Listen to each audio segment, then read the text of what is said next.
भारत की प्रागैतिहासिक संस्कृतियाँ। आज हम भारत की प्रागैतिहासिक संस्कृतियों के बारे में पढ़ेंगे।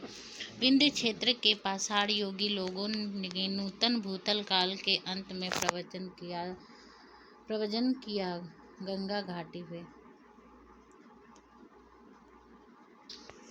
प्राचीन काल में आर्यों का जीविकोपार्जन का मुख्य साधन क्या था? शिकार करना। उस स्थल जहाँ प्राचीन अस्थायी जीवन के प्रमाण मिले थे, मेहरगढ़ में। गंगा घाटी में धान की खेती का प्राचीनतम प्रमाण है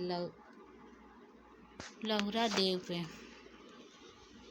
मध्य पाषाणिक स्थल में पशुपालन के साक्ष्य उपलब्ध हैं। बागोर से मध्य पाषाण काल में पशुपालन के प्रमाण मिलते हैं। लेखनिया में मध्य पाषाणिक प्रसंग में पशुपालन के प्रमाण जहाँ मिले वह स्थान है आदमगढ़।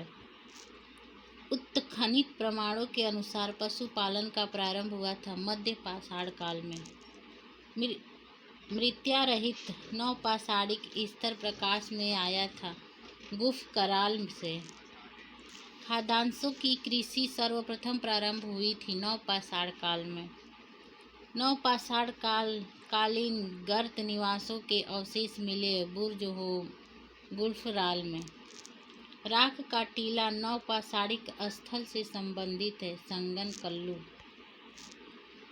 भारतीय उपमहाद्वीप में धान की खेती के प्राचीनतम साक्ष्य होते हैं विंध्य क्षेत्र से।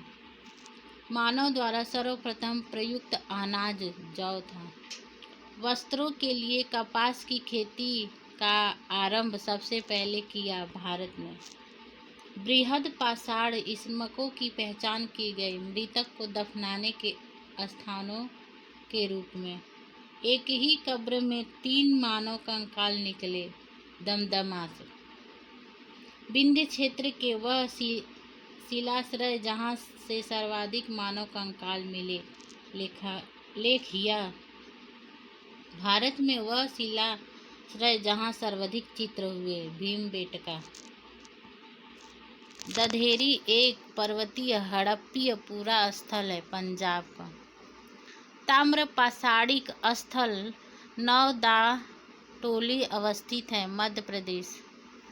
गैरिक मृद भाड़ पात्र OCP का नामकरण हुआ था हस्तिनापुर।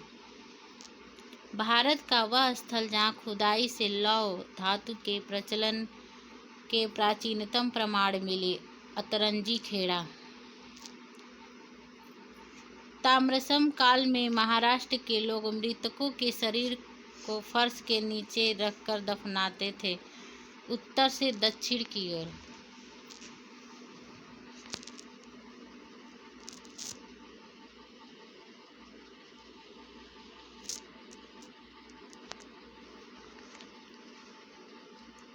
कोपहेगन संग्रहालय की सामग्री से पाषाण कांस्य और लौह युग की त्रियुगी विभाजन किया था थॉमस ने। भारत में प्रथम पूरा प्रामाणिक उपकरण की खोज करने वाले रॉबर्ट ब्रूस फुट एक भूगर्भ वैज्ञानिक थे। ताम्र पाषाणिक स्थल में नवदाटोली का उत्खनन किया था HD सांकलिया ने। भीमबेटका की गुफाएं प्रसिद्ध है शैलचित्र के लिए। दमदमा नामक पूरा स्थल संबंधित है मध्य पाषाण काल से।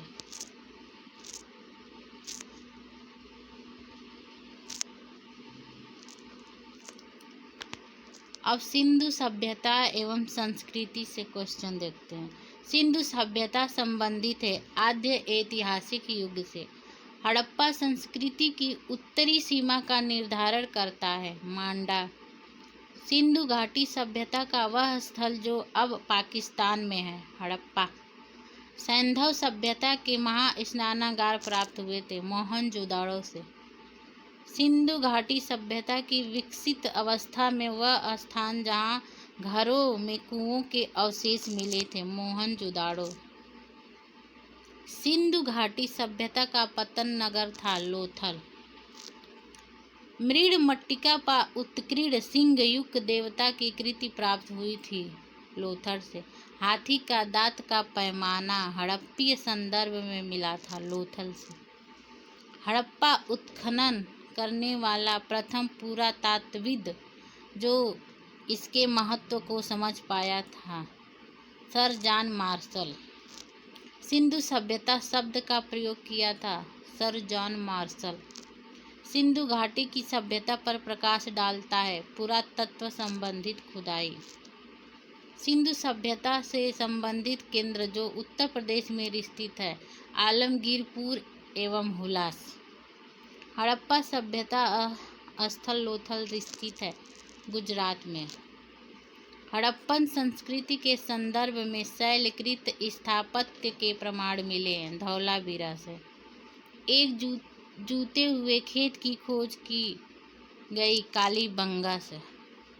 भारत का सबसे बड़ा हड़प्पन पूरा स्थल है राखीगढ़ी। अधिक संख्य हड़प्पा स्थल स्थित है सिंधु घाटी। मूर्ति पूजा का आरंभ किया है पूर्व आर्य। हड़प्पा संस्कृति की जानकारी का मुख्य स्रोत है पुरातात्विक खुदाई।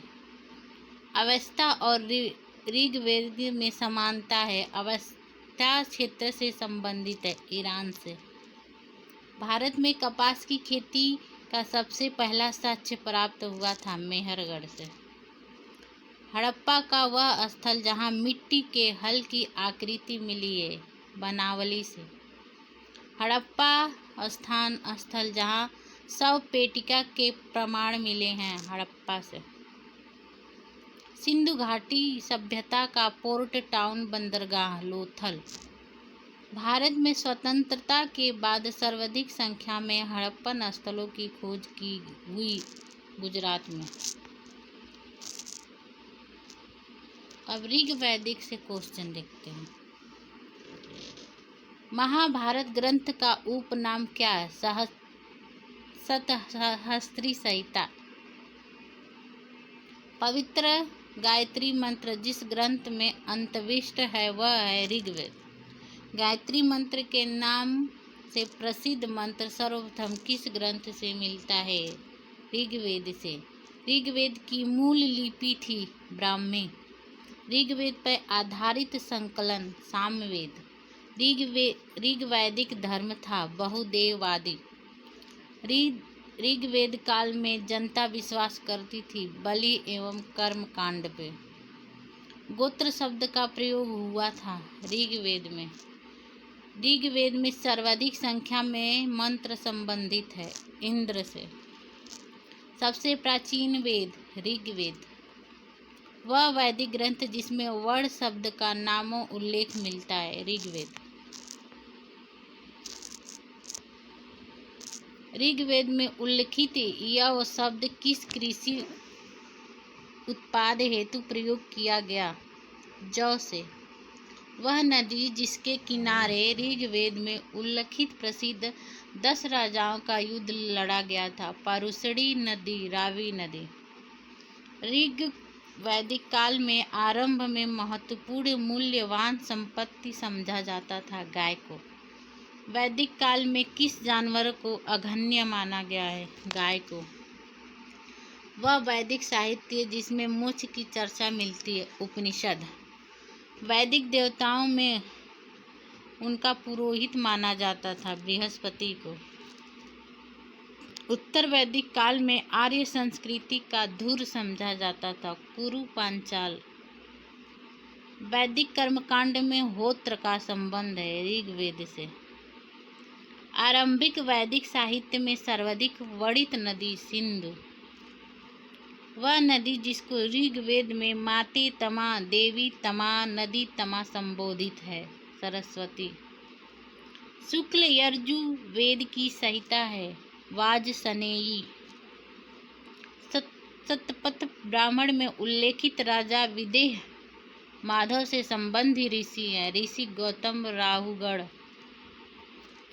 जिस ग्रंथ में पुरुष मेघ का उल्लेख मिलता है वह शतपथ ब्राह्मण है। गोपथ ब्राह्मण संबंधित है अर्थवेद से। आयुर्वेद अर्थात जीवन का विज्ञान का उल्लेख मिलता है अथर्ववेद से। वह उपनिषद जिसमें पहली बार निराशावाद के तत्व दिखाई देते हैं मैत्रेयी से। भारत प्रतीक पर उत्कीर्ण सत्यमेव जयते लिया गया मुंडक उपनिषद से। जिद अवस्था और ऋग्वेद में समानता है। जिद अवस्था संबंधित है ईरान से। प्राचीन काल में निशाका से जाने जाते हैं स्वर्ण आभूषण। 14वीं सदी पूर्व एक अभिलेख जिसमें वैदिक देवताओं का वर्णन प्राप्त हुआ है बोगज कोई एशिया माइनर। मनुस्मृति संबंधित है समाज व्यवस्था से। वह उपनिषद जिसमें आध्यात्मिक ज्ञान के विषय में नचिकेता और यम संवाद प्राप्त होता है कठोर उपनिषद। ऋग्वेद में वह नदी जिसका उल्लेखित अफगानिस्तान के साथ आर्यों का सूचक है कुंभाक्रमु। सर्वाधिक ऋग्वैदिक सूक्त समर्पित है इंद्र को। आर्य शब्द का शाब्दिक अर्थ है श्रेष्ठ। अधर्यु का अर्थ होता है यज्ञ करने वाला। उपनिषद के राजा अश्वपति शासक थे कैकेयी के। सर्ग प्रतिसर्ग वंश मनवंतर और वंशानुचरित संकेतक है पुराणों। भारत का प्रथम विधि निर्माता मनु। प्राचीन काल के महान विधि निर्माता मनु।